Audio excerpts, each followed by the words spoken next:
to MahindraGuru.com's official YouTube channel and you are watching a new session of Current Affairs Live with me on the morning of 25th July 2017. Yes, 25 जुलाई 2017 के Current Affairs Live का session शुरू होता है यहाँ पे आपके favourite YouTube channel that is Mahindra गुरु पे। आज का सेशन इंपॉर्टेंट है बिकॉज इसमें जुड़े हैं कई सारे अचीवमेंट्स, कई सारे इंपॉर्टेंट एस्पेक्ट्स और कई सारी important headlines. So let's focus, concentrate and you all listen to the session very carefully. जहां जहां आपको लगे नोट करते जाइए, आप उसका स्क्रीनशॉट लेते जाइए because you know very well examination prospect से या एग्जामिनेशन पर्सपेक्टिव पे अगर हम बात करें so any headline can form any of the question. और आपको पता है आरआरबी का नोटिफिकेशन ऑफिशियल हो चुका है। सो यस, अब दिन दूर नहीं जब आपको आरआरबी मेंस के लिए करंट अफेयर्स, जनरल अवेयरनेस सबकी पढ़ाई फिर से शुरू करनी पड़ेगी। So current affairs live session is very much important as per the examination prospect also. So let's begin up with the session. देखते हैं आज की इंपॉर्टेंट हेडलाइंस क्या हैं। Here comes the first and important headline. Indian shuttler H.S. Pranoy clinched the US Open Grand Prix gold tournament after defeating compatriot Parupalli Kashyap. भारतीय badminton खिलाड़ी HS. Prannoy ने अपने देश के खिलाड़ी परुपल्ली कश्यप को हराकर US open grand prix gold tournament जीता। So yes, we are talking about an achievement news. That means we are starting this session with an achievement. और achievement में यहाँ पे जो बात आ रही है वो आ रही है बैडमिंटन प्लेयर की। Yes, whenever we talk about any shuttler, shuttler means the person या sports person related to badminton. तो यहाँ पे अगर हम बात करें तो एच.एस. प्रणॉय ने जीत लिया है US open grand prix gold tournament 2017 का और हराया किसको है? अपने ही देश के खिलाड़ी परुपल्ली कश्यप को। That means these two players were playing the finals to win the US open grand prix. तो इन दोनों में से कोई भी जीता अचीवमेंट हमारी कंट्री के लिए होता ही डेफिनेटली। तो यहाँ अभी जिसका नाम हमको याद रखना है as the winner of US open grand prix gold tournament that would be H S. Prannoy. इस न्यूज हेडलाइन को टैग करेंगे अपॉइंटमेंट के अंदर। डेफिनेटली यहाँ पे अचीवमेंट की बात आएगी, नॉट अपॉइंटमेंट। बेसिकली अचीवमेंट हो रहा है यहाँ पे ग्रैंड प्रिक्स गोल्ड का। और ग्रैंड प्रिक्स गोल्ड की अगर हम बात करें तो इस टूर्नामेंट को कहा जाता है 2017 योनिक्स यूएस ओपन। यस, ये बिल्कुल करेक्ट फॉर्मेट है। यहाँ पे ग्रैंड प्रिक्स गोल्ड का 2017 योनिक्स यूएस ओपन भी इसको कहा जाता है। किसने जीत लिया है उस नाम को अगर हम देखें और ध्यान से यहाँ पे फोकस करें तो दैट इज एच.एस. प्रणॉय। किसको हराया उन्होंने वो नाम भी अभी हम देखेंगे, लेकिन सबसे इंपॉर्टेंट बात यहाँ निकल के आती है एच.एस. प्रणॉय का ये तीसरा टाइटल है। That means this is the third winning title for HS. Prannoy. अब लेकिन यूएस ओपन की बात करें तो ये मेड इन यूएस ओपन है। दैट मीन्स इन्होंने इससे पहले आपके 2 टाइटल्स और जीते हुए हैं, but US open this H S. Prannoy have won this for the very first time. हराया है परुपल्ली कश्यप को जो कि definitely once again an Indian player है। कब हुआ ये टूर्नामेंट? तो ये टूर्नामेंट हुआ 23 जुलाई 2017 को। दैट मीन्स 23 जुलाई 2017 को इस टूर्नामेंट को या इस इवेंट को खेला गया था। कहाँ खेला गया था? तो यस, यूएस ओपन की बात हुई है। सो यूएसए का ही वेन्यू आ जाता है, दैट इज कैलिफोर्निया यूएसए। बिल्कुल, California USA was the venue for this grand gold prix जिसको योनिक्स यूएस ओपन भी कहा जाता है। So the name you have to remember over here is H S. Prannoy winning the Yonex US open 2017। हराया परुपल्ली कश्यप को। चलिए बढ़ते इन्हीं सारे फैक्ट्स के साथ to the next and important headline. Andrei Rublev of Russia defeated 4th seeded Paolo Lorenzi of Italy to win the Croatia Open. रूस के एंड्रे रूबलेव ने क्रोशियाई ओपन जीतने के लिए इटली की चौथी वरीयता प्राप्त पाओलो लोरेंजी को हराया। So once again an achievement news. Yes, Andrey Rublev का नाम यहाँ पे आया है। रशिया के ये प्लेयर है, 19 वर्ष की आयु में उन्होंने इस टाइटल को जीत लिया है क्रोशिया ओपन। डेफिनेटली देखने लायक बात होगी और इंटरेस्टिंग होंगे आके फैक्ट्स, क्योंकि एंड्रे रूबलेव ने ना सिर्फ क्रोशिया ओपन जीता है बल्कि पहले रशियन भी बने हैं वो इस टाइटल को जीतने वाले। सो यस, ये न्यूज हेडलाइन कहीं ना कहीं बहुत ज्यादा इंपॉर्टेंट हो जाती है बिकॉज स्पोर्ट्स अचीवमेंट है, पर्सनल अचीवमेंट एंड्रे रूबलेव का, और रशिया के लिए तो अचीवमेंट यहाँ पे आया ही है। और एग्जामिनेशन प्रोस्पेक्ट की बात करें so you know it very well, achievements पे स्टैटिस्टिकली क्वेश्चंस फ्रेम होते हैं। सो अब इसको अगर हम टैग करेंगे तो टैग करेंगे डेफिनेटली अचीवमेंट के अंदर ही। Why? Because we are talking about Croatia open. और क्रोशिया क्या है? क्रोशिया ओपन बेसिकली देखा जाए तो ATP that is association of tennis professionals की जो 250 सीरीज है उसका एक पार्ट है। यस, जैसे अभी हमने कुछ दिनों पहले आपके साथ शेयर किया था महाराष्ट्र ओपन की न्यूज हेडलाइन कि in the coming January 2018 Maharashtra open organise organise हो रहा है पुणे महाराष्ट्र में. So that Maharashtra open is also the part of 250 series. यहाँ क्रोएशिया ओपन की जो बात हुई है ये भी उसी 250 टूर्नामेंट सीरीज का एक पार्ट है, एक हिस्सा है. जीता किसने है? एंड्रे रूबलेव का नाम आ जाता है, जो कि रशिया से बिलोंग करते हैं, रशिया की सिटीजनशिप प्राप्त है. इसके अलावा हराया है इन्होंने पाओले लोरेंजी को, जो कि इटालियन टेनिस प्लेयर है. बिल्कुल. अब अगर और आगे फैक्ट्स की बात करें तो जैसा अभी हमने थोड़ी देर पहले कहा, first Russian to win this open, that means Andrey Rublev ने ना सिर्फ क्रोएशियाई ओपन जीता बल्कि वो पहले रूसी खिलाड़ी बन चुके हैं to win this open title. Individually देखा जाए तो ये इनका एटीपी टूर का पहला टाइटल है, लेकिन वर्ल्ड रैंकिंग की बात होगी यहाँ पे तो Andre Rublev stands for 74th ranking, क्योंकि कल अगर हम देखें तो एटीपी ने अपनी सिंगल्स की रैंकिंग को भी यहाँ पे शेयर किया था अपने वेबसाइट पे, तो वहां एंड्रे रूबलेव का जो पोजीशन है दैट इज 74th. अब जब ये रैंकिंग की बात आ जाती है, टेनिस की बात आ जाती है, तो अभी हाल फिलहाल कुछ दिन पहले रॉजर फेडरर का विंबलडन के 1 के बाद टू स्पॉट्स की जंपिंग, थर्ड पोजीशन मेंटेन, ये कई सारे न्यूज हेडलाइन को आप one by one revise recall कर सकते हैं while watching these headlines in today's session. चलिए आगे अगर एक बात करेंगे तो जैसा अभी हमने कहा कि एटीपी की 250 ओपन सीरीज का एक हिस्सा है क्रोएशियाई ओपन, सो ये आपको ध्यान रखना है. क्रोएशियाई ओपन स्टार्ट कब हुआ था या कब इसको खिलवाना शुरू किया गया, so that year would be counted as 1990.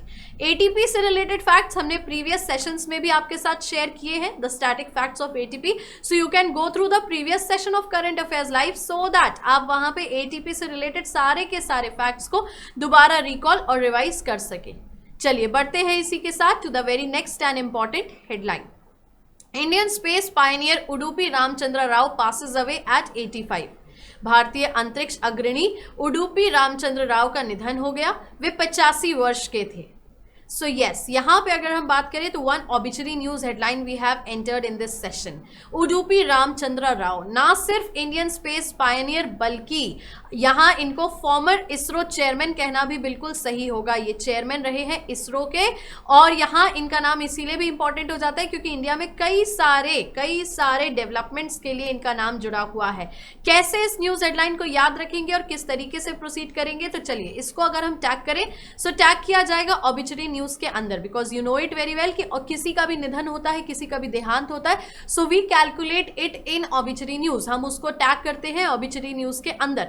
नाम आ रहा है यहाँ पे उडुपी रामचंद्र राव का, so you have to remember this name. अब कौन है ये? Farmer ISRO chairman. यस, जैसा भी हमने थोड़ी देर पहले कहा कि उडुपी रामचंद्र राव को स्पेस पायनियर तो हम कहेंगे ही कहेंगे, लेकिन इसके साथ साथ फॉर्मर इसरो चेयरमैन कहना भी बिल्कुल सही होगा. अब फॉर्मर इसरो चेयरमैन आई तो अभी latest present current ISRO chairman दिमाग में टोटली क्लिक कर जाता है, जिनको अभी ग्लोबल आइकन के रूप में भी सिलेक्ट किया गया था. So yes, doctor AS Kiran Kumar, बिल्कुल आपको क्लिक कर गया होगा. But farmer ISRO chairman Udupi Ramachandra Rao का निधन हुआ है, ये अभी हम बेसिकली बात कर रहे हैं. 85 वर्ष की आयु में कार्डियक अरेस्ट की वजह से इन्होंने अपना देह त्याग कर दिया. कब? 24 जुलाई 2017. दैट मीन्स अगर हम आज की बात करें तो टुडे इज 25th, बट ये अर्ली मॉर्निंग 24 जुलाई को इनका निधन हुआ, दैट मीन्स कल. अब डेवलपमेंट ऑफ GSLV से जुड़े हुए हैं, और GSLV की अगर हम बात करें so we know it very well. अभी GSLV की कई सारी मिसाइल्स को भी लॉन्च किया गया है, GSLV कैरियर्स को लॉन्च किया गया है. सो कहीं ना कहीं ये GSLV वर्ड जो है ये बहुत ज़्यादा इंपॉर्टेंट हो जाता है. तो GSLV के डेवलपमेंट से जुड़ा हुआ है नाम उडुपी रामचंद्र राव का. अब GSLV का फुल फॉर्म डेफिनेटली ये भी आप जानना चाहेंगे क्यूरियोसिटी के अंदर. So that stands for Jio synchronous satellite launch vehicle. Jio synchronous satellite launch vehicle is the full form of the abbreviation GSLV. इसके अलावा एक डेवलपमेंट और जुड़ा हुआ है इनका, क्रायोजेनिक टेक्नोलॉजी. अब क्रायोजेनिक टेक्नोलॉजी की अगर हम बात करें तो डेफिनेटली ये किसी ना किसी स्पेस से रिलेटेड बात आ जाती है कि यहाँ पे किसी भी स्पेस शिप को या स्पेस क्राफ्ट के डेवलपमेंट को लेके इस टेक्नोलॉजी पे काम किया जाता है. दैट मीन्स क्रायोजेनिक की अगर हम बात करें सो क्रायोजेनिक टेक्नोलॉजी के डेवलपमेंट के लिए भी उडुपी रामचंद्र राव का नाम ही यहाँ पे जुड़ा हुआ है. सो इस वजह से आपको ये पर्टिकुलर ऑबिचरी न्यूज हेडलाइन जो है इंपॉर्टेंट बन जाती है. अब अगर बात करें तो यस, फिजिक्स से जुड़ा हुआ बिल्कुल इसको माना जा सकता है. आगे एक बात और हम डिस्कस करेंगे यहाँ पे, वो है पर्टिकुलर उडुपी रामचंद्र के सेल्फ अचीवमेंट या सेल्फ डिक्लेरेशन या उनके नाम से जुड़े हुए कई सारे स्टैटिक फैक्ट्स को लेके. So he was the first Indian who inducted satellite hall of fame on 19 March 2013. बिल्कुल अगर हम यहाँ पे बात करें करें अमेरिका में, अमेरिका के सैटेलाइट हॉल ऑफ फेम में ये पहले भारतीय हैं जिनको इंडक्ट किया गया था, स्थान मिला था satellite hall of fame. 19 March 2013 को इनको इंक्लूड किया गया था वहां पे, बिल्कुल यूएसए इसकी लोकेशन है। दूसरा इनका अचीवमेंट रहा है कि he was the first Indian to be inducted in IAF hall of fame. अब आईएएफ हॉल ऑफ फेम कहाँ है? ये है मैक्सिको में।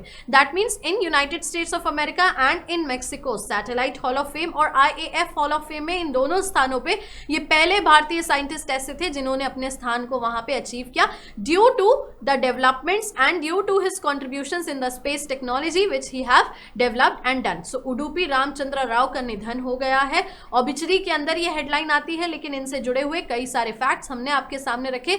सो do not forget to take the screenshot and remember all the facts, right. चलिए बढ़ते हैं इसी के साथ to the very next and important headline. World's first autonomous ship to be launched in 2018। दुनिया का पहला स्वायत्त पोत 2018 में शुरू किया जाएगा। So yes, this is something great achievement if you talk about, क्योंकि यहाँ पे अगर देखा जाए तो अगर ये फर्स्ट ऑटोनोमस शिप होगा दैट मीन्स इसमें कोई भी क्रू रिक्वायर्ड नहीं होगा, ये ऑटोमेटिकली रन करेगा। अब जब ये ऑटोमेटिकली रन करेगा सो डेफिनेटली कई सारे एक्सपेंडिचर्स को यहाँ पे कट शॉर्ट किया जा सकेगा। और जैसे कि इस न्यूज हेडलाइन को डिटेलिंग में पढ़ने के बाद हमको ये पता चला कि फर्स्ट ऑटोनोमस शिप को लॉन्च करने में इन्वेस्टमेंट तो अच्छे खासे अमाउंट का लग रहा है, but this is the one time achievement, क्योंकि इससे हर साल होने वाले शिप्स पे जो भी एक्सपेंडिचर्स होते हैं उसको 90% रिड्यूस कर दिया जाएगा। So this is something a great achievement, एक इकोनॉमिकल मूव है। तो पहली ऑटोनोमस शिप की लॉन्चिंग होगी 2018 में, ट्रायल बेसिस पे ये रहेगा 2 साल के लिए। इसके अलावा ये 2020 से फिर पब्लिकली ओपन हो जाएगा। अब इस न्यूज हेडलाइन को अगर हम टैग करने की बात करें सो डेफिनेटली इसको टैग करेंगे लॉन्चिंग के अंदर, क्योंकि लॉन्चिंग की बात हमने करी न्यूज हेडलाइन में। We are launching here first autonomous ship, that means automatically run ship की बात हो रही है यहाँ। नाम क्या है इस शिप का? क्योंकि इस तरीके के जहाज की बात जब होती है, इस तरीके के शिप्स की बात जब होती है, तो वहां पे पर्टिकुलरली उनके नेम्स बहुत ज्यादा इंपॉर्टेंट हो जाते हैं, क्योंकि इन द क्वेश्चनेयर कभी भी फर्स्ट ऑटोनोमस शिप की जगह अगर उसका नाम इंक्लूड कर दिया जाता है तब वो क्या होगा। सो इसीलिए हम जानते हैं फर्स्ट ऑटोनोमस शिप का नाम है यारा Birkeland. Yes, Yara Birkeland is the name of first autonomous ship. 2018 में इसकी लॉन्चिंग होगी, कहना बिल्कुल सही है। कहां लॉन्चिंग होगी? Curiosity arises in your mind, so उसका आंसर ये रहा southern Norway. Yes, southern Norway में इसको लॉन्च किया जाएगा। इन्वेस्टमेंट की जैसे हमने बात की थी तो $25 मिलियन के इन्वेस्टमेंट के साथ इस फर्स्ट ऑटोनोमस शिप को बनाया जा रहा है। लेकिन आपको जैसा हमने कहा कि आने वाले समय में ये एनुअली 90% एक्सपेंडिचर को रिड्यूस करेगी। सो इतना इन्वेस्टमेंट तो यहाँ पे एग्रीड और एक्सेप्ट किया जा सकता है। आगे बात करें तो इसकी कैपेसिटी है to hold 100 to 150 shipping containers, that means ये अच्छे खासे बड़े एक तरीके से वॉल्यूम में इसको डेवलप किया जा रहा है। डेवलपर कौन है, किसने बनाया इस पर्टिकुलर शिप को?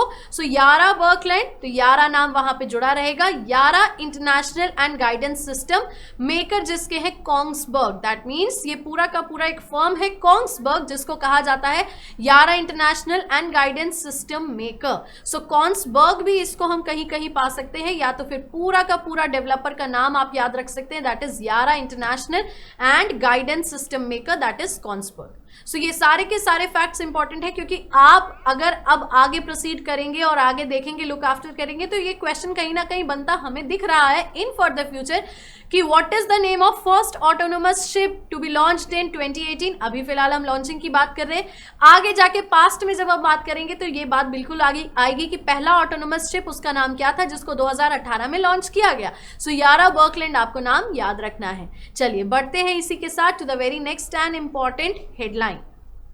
Kerala NCP President Uzuvur Vijayan died at the age of 60। Kerala के राकांपा अध्यक्ष उजरुमार विजयन का 60 साल की उम्र में निधन हो गया। सो यहाँ पे अगर हम बात करें उजवूर विजयन का निधन हुआ है, बिल्कुल ये ऑबिचरी न्यूज के अंदर जाएगा। एनसीपी प्रेसिडेंट रहे हैं, एनसीपी प्रेसिडेंट रहने के अलावा ये पॉलिटिक्स से जुड़े हुए थे और कहीं ना कहीं बहुत ही ज्यादा ह्यूमरस पॉलिटिशियन के रूप में इनकी छवि बनी हुई है। दैट इज वाई ये पॉलिटिकली तो इंपॉर्टेंट है बट सोशली भी इंपॉर्टेंट है, क्योंकि सोशल फिगर इनका बहुत ही क्लीन रहा है। तो केरला एनसीपी प्रेसिडेंट उजवूर विजयन को आज हम इंक्लूड कर रहे हैं यहाँ पे ऑबिचरी न्यूज के अंदर। सो डेफिनेटली इस न्यूज हेडलाइन की टैगिंग होगी first and foremost in the obituary news part. Uzhavoor Vijayan का नाम आपको याद रखना है, जो कि नेशनलिस्ट कांग्रेस पार्टी के प्रेसिडेंट रहे हैं। NCP stands for nationalist congress party. 60 साल की आयु में इनका निधन हुआ। कब हुआ? 23 जुलाई 2017। Yes, that means on Sunday he died. अब यहाँ बात आई है केरला की, बिकॉज केरला के एनसीपी के ये प्रेसिडेंट थे। सो केरला से रिलेटेड स्टैटिक फैक्ट्स पे एक बार हम बिल्कुल नजर डालेंगे। Capital of Kerala is Thiruvananthapuram. Chief minister या मुख्यमंत्री की बात करें सो इट्स पी विजयन या पिनरई विजयन कहना बिल्कुल सही होगा। And governor is P Sadasivam. So all the facts related to Kerala, all the facts related to mister Vijayan have been shared over here. Uzhavoor Vijayan का निधन हुआ है। केरला के एनसीपी प्रेसिडेंट रहे हैं। ह्यूमरस पॉलिटिकल लीडर के रूप में इनकी छवि हमारे बीच में बनी हुई है। चलिए बढ़ते हैं इसी के साथ to the next and important headline. India ended world para athletics championship campaign with 5 medals. Bharat ने विश्व पैरा एथलेटिक्स चैंपियनशिप अभियान को 5 पदक के साथ समाप्त किया। सो इंडिया के वर्ल्ड पैरा एथलेटिक्स चैंपियनशिप के इंडिविजुअल विनिंग्स या इंडिविजुअल मेडल गेनिंग्स को हमने प्रीवियस सेशन में आपके साथ इंक्लूड किया था। आज हम यहां आपको बता रहे हैं कि वर्ल्ड पैरा एथलेटिक्स चैंपियनशिप खत्म हो चुकी है और इंडिया ने खत्म किया है इसको 5 मेडल की जीत के साथ। तो एक बार बिल्कुल रिविजन जरूरी होगा कि किसने कौन सा मेडल जीता, क्योंकि हमें जहां तक याद है in the sessions we have included 3 medals. Sundar Singh Gurjar का गोल्ड, देन अमित सरोहा का सिल्वर और करमज्योति दलाल का bronze. Yes, gold, silver and bronze 3 medals तो हमने डिस्कस किए थे। ये 2 मेडल्स संडे को अर्ज किए हैं या संडे को जीते हैं इंडिया ने in the last events particularly. तो इंडिया ने खत्म कर ली अपनी पारी 5 मेडल के साथ। तो चलिए इस न्यूज हेडलाइन को टैग करेंगे किसके अंदर? टैग करेंगे स्टैटिस्टिक्स के अंदर, because we are counting the statistically facts. World paralympics या वर्ल्ड पैरा एथलेटिक्स चैंपियनशिप 2017 की बात हुई, जिसका वेन्यू रहा है London UK. Yes, London UK इसका वेन्यू रहा है। 23 जुलाई को इस इवेंट को या इस गेम टूर्नामेंट को खत्म कर दिया गया। इंडिया की झोली में आए हैं 5 मेडल्स। तो एक बार बिल्कुल नजर डालेंगे कि उसका डिस्ट्रीब्यूशन कैसा था। So that was 1 gold, 2 silver and 2 bronze. That means total 5 medals India ने जीते। अब किसने कौन सा मेडल जीता ये भी इंपॉर्टेंट है, तो चलिए एक बार नजर डाल लेते हैं। गोल्ड मेडल वन बाय सुंदर सिंह गुर्जर F46 कैटेगरी, जो कि जैवलिन थ्रो हमने बिल्कुल बात की थी यहाँ पे। अमित सरोहा की अगर हम बात करें तो सिल्वर मेडल उन्होंने जीता था F51 कैटेगरी में। इसके अलावा शरद कुमार ने सिल्वर जीता है। यस, ये इवेंट संडे को हुआ T42 कैटेगरी में। अब T42 कैटेगरी की अगर हम बात करें तो ये था high jump category. Yes, high jump category में शरद कुमार ने जीत लिया है सिल्वर मेडल। सो अब देखिए यहाँ पे ये कितना इंपॉर्टेंट और कितना ज्यादा एक बहुत इंटरेस्टिंग हेडलाइन बन जाती है, क्योंकि जब हम यहाँ पे बात करते हैं हाई जंप की and that to para athletics की तरफ से, सो ये कहीं ना कहीं इंपॉर्टेंट बन जाता है। सो इस वजह से ये पर्टिकुलर न्यूज हेडलाइन आज के लिए बहुत इंपॉर्टेंट है। गोल्ड सुंदर सिंह गुर्जर F46 कैटेगरी, जो कि जैवलिन थ्रो में आ जाता है। सिल्वर अमित सरोहा का आ गया।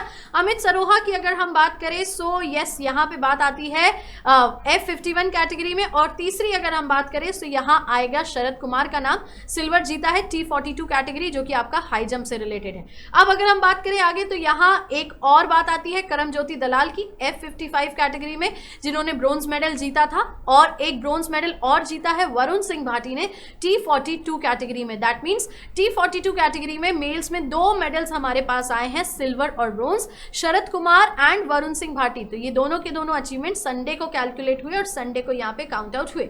सो ये इंपॉर्टेंट हो जाता है। तो कहीं ना कहीं अगर हम देखें तो आज की इस न्यूज हेडलाइन में हमने एक बार फिर से पूरा का पूरा पैरा एथलेटिक्स चैंपियनशिप के विनर्स का डिस्कशन दोबारा कर लिया, ताकि आपको कहीं भी दोबारा फिर इसमें कंफ्यूजन ना हो। चलिए बढ़ते हैं इन्हीं सारे पॉइंट्स के साथ to the very next and important headline. Once again, we'll talk about an achievement. Boxer Sachin Siwaj wins gold at Commonwealth Youth Games 2017. Boxer Sachin Siwach ने राष्ट्रमंडल युवा खेलों में स्वर्ण पदक जीता। अब यहाँ देखें तो 2017 के राष्ट्रमंडल युवा खेलों में बॉक्सर सचिन सिवाच ने बिल्कुल गोल्ड मेडल जीत के एक अचीवमेंट अपने नाम तो किया ही है, बट हमारी कंट्री के नाम भी किया है। सो आज के सेशन को अगर हम बात करें तो ये कई सारे अचीवमेंट से और कई सारे इंपॉर्टेंट न्यूज हेडलाइन से जुड़ा हुआ है। कॉमनवेल्थ यूथ गेम्स की बात हुई है 2017 में, सचिन सिवाच का नाम हम यहाँ याद रखेंगे। बढ़ते देखते इसके फैक्ट्स क्या हो सकते हैं और किस तरीके से इसको टैग करेंगे, सो डेफिनेटली टैगिंग आ जाती है अचीवमेंट के अंदर। अचीवमेंट के अंदर कॉमनवेल्थ यूथ गेम्स 2017 का जिक्र हो रहा है, जिसका वेन्यू था Bahamas. Bahamas is a country, तो डेफिनेटली उसकी कैपिटल नसाउ में इन गेम्स को ऑर्गेनाइज कराया जा रहा है।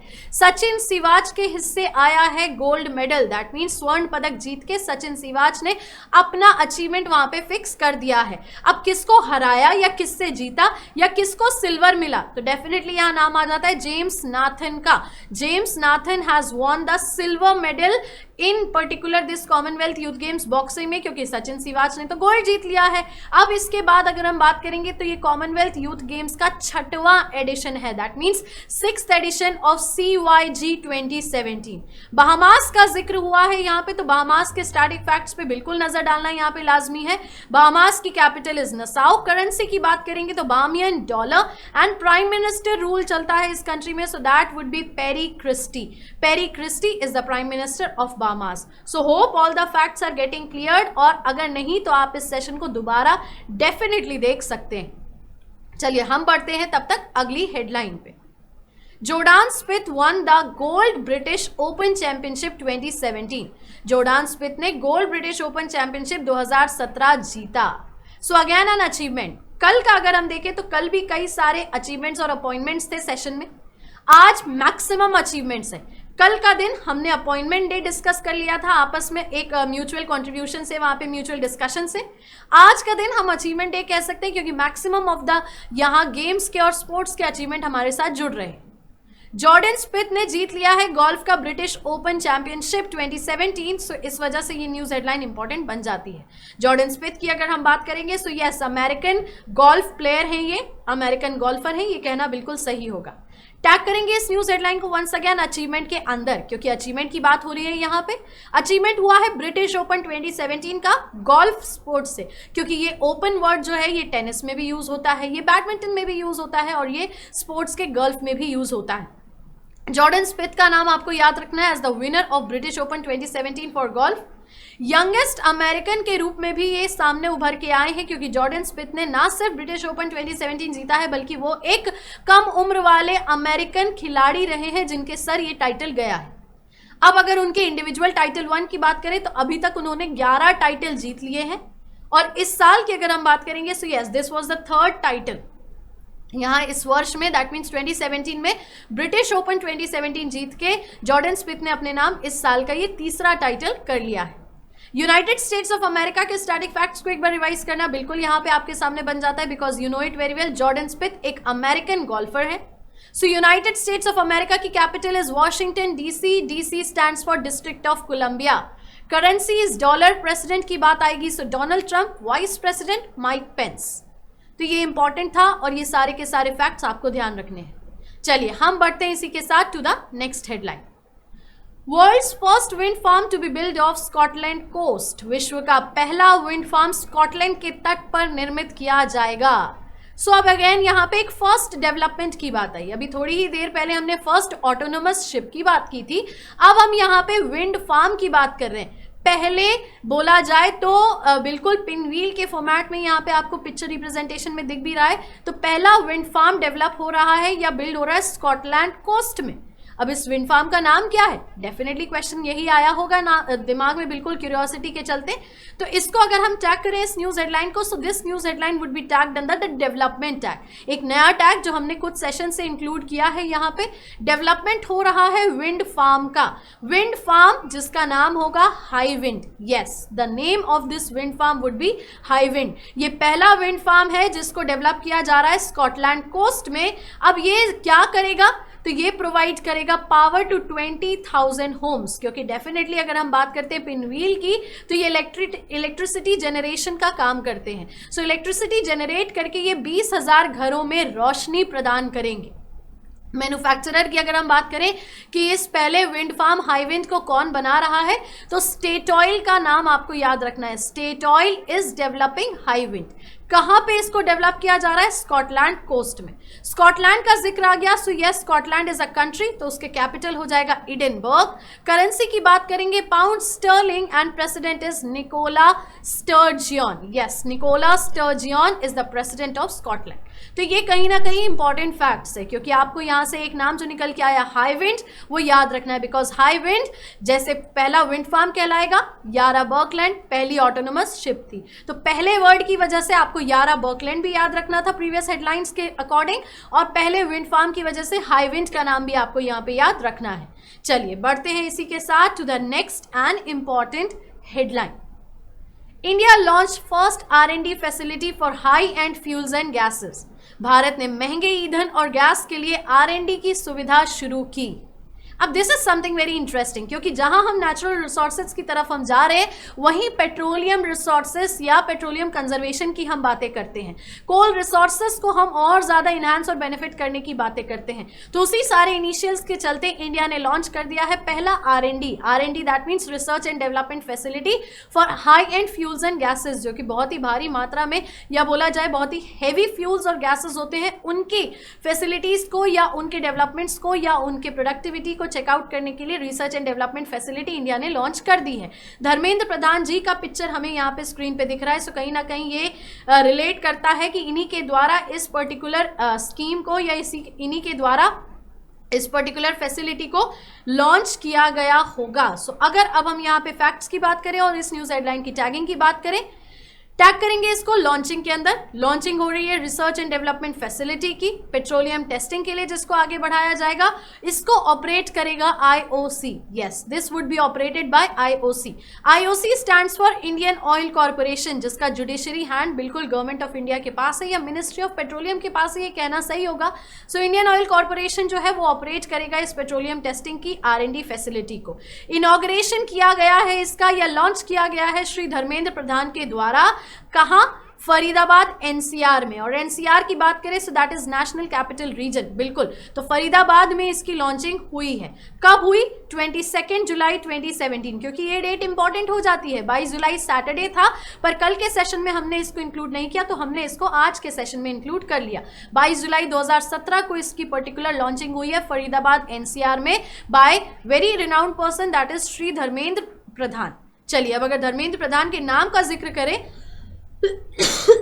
सो Dharmendra Pradhan is basically the minister of petroleum and natural gas. तो इस वजह से ये नाम आपको यहाँ पे इंपॉर्टेंटली याद भी रखना है, क्योंकि इनके नाम के साथ हमने पहले भी कई सारे फैक्ट्स आपके साथ शेयर किए हैं।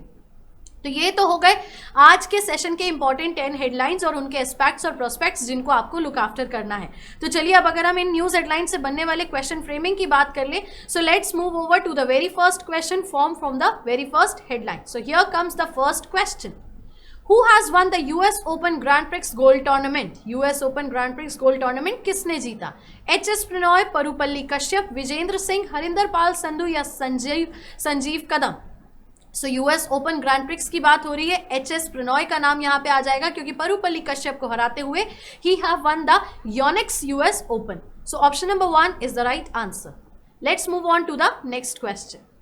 Who became first Russian to win the Croatia Open? Croatia Open जीतने वाला पहला रूसी कौन बन गया है? Paolo Lorenzi, Andrey Rublev, John Smith, केटे पाल या एडम जॉनसन? सो यस, यहाँ आंसर सही होगा Andrey Rublev, because Andrey Rublev Russian है। पाउलो लोरेंजी इटालियन को हराकर उन्होंने अपना पहला रशियन क्रोशियाई ओपन का टाइटल अपने सिर किया है। चलिए बढ़ते इसी के साथ to the next question. Udupi Ramachandra Rao died recently, he belongs to which field? हाल ही में उडुपी रामचंद्र राव की मृत्यु हो गई, वह किस क्षेत्र से संबंधित है? पॉलिटिक्स, स्पोर्ट्स, एक्टिंग, म्यूजिक या science? So definitely correct answer की अगर हम यहाँ बात करें, सो एक बहुत ही रिनाउंड स्पेस पायनियर रहे हैं। सो option number 5 science would be the right answer. Farmer ISRO chairman के रूप में भी हम इनको याद रख सकते हैं। Let us head on to question number 4। World's first autonomous ship to be launched in 2018, what is its name? 2018 में दुनिया का पहला स्वायत्त पोत लॉन्च किया जाने वाला है, उसका नाम क्या है? Yara land, Yara Birkeland, Yorkshire, Yara ship या Eastman ship? So yes, the right answer would be Yara Birkeland, option number 2। Let's proceed further with the next question. Kerala NCP president dash died recently, Kerala के राकंपा अध्यक्ष dash का हाल ही में निधन हो गया है। Uzhavoor Vijayan, P Swamy, R Swaminathan, T Vijayan या Sanjay Kelkar? So definitely the right answer is Uzvur Vijayan. So option number 1 is the correct answer. Let's proceed further with the next question. Who won bronze medal in T42 category in World Para Athletics Championship 2017? विश्व para athletics championship 2017 में T42 श्रेणी में कांस्य पदक किसने जीता? Now I am talking about the bronze medal, right? Sharad Kumar, Karamjyoti Dalal, Varun Singh Bhati, Amit Saroha और Sundar Singh Gurjar. So answer is option number 3, Varun Singh Bhati, because option number 1, Sharad Kumar has won the silver medal in T42 category, जो की होती है high jump. Let's proceed further with the next question. Who clinched gold at Commonwealth Youth Games 2017? Commonwealth Youth Games 2017 में किसने स्वर्ण पदक जीता? सचिन सिवाच, सचिन श्रीवास, रविंद्र शर्मा, पंकज दास या Rakesh Gupta? So right answer is Sachin Siwach, that is option number 1. Let us head on to the next question. Who became the youngest American to win the Golf British Open Championship 2017? Golf British Open Championship 2017 जीतने वाले सबसे युवा अमेरिकी कौन है? Smith Glenn, Jordan स्पिथ, John की, Roger Smith या none of the above? So youngest American to win the Golf British Open Championship is Jordan Spieth, option number 2. Let's proceed further with the 9th question. World's first wind farm Hywind to be built off the coast of? विश्व का पहला wind farm हाईविंड कहाँ, किसके तट पर बनेगा? Ireland, Europe, Scotland, Switzerland या Austria? So yes, we know it very well. Scottish तट पे या स्कॉटलैंड कोस्ट की बात हुई थी. So option number 3, Scotland would be the right answer. Let's proceed further with the last question. India launch first R&D facility for high and fuels and gases in? Bharat ने महंगी ईंधन और गैस की पहली R&D सुविधा कहां शुरू की? गुरुग्राम, नोएडा, न्यू दिल्ली, फरीदाबाद या Lucknow? So definitely the right answer is NCR का Faridabad, that is option number 4. इसी आंसर के साथ, इसी क्वेश्चन के साथ we'll end up this session. Do not forget to click on the like button before getting offline. Comment करें, शेयर ज्यादा से ज्यादा करें. और new viewers watching this session for the very first time, do subscribe our channel to get the easy access of all upcoming videos. Mahindra गुरु के channel पे फिर मुलाकात होगी. तब तक के लिए खुश रहिए, ख्याल रखिए, पढ़ते रहिए और भूलिएगा मत, your success is our success. Thank you so much.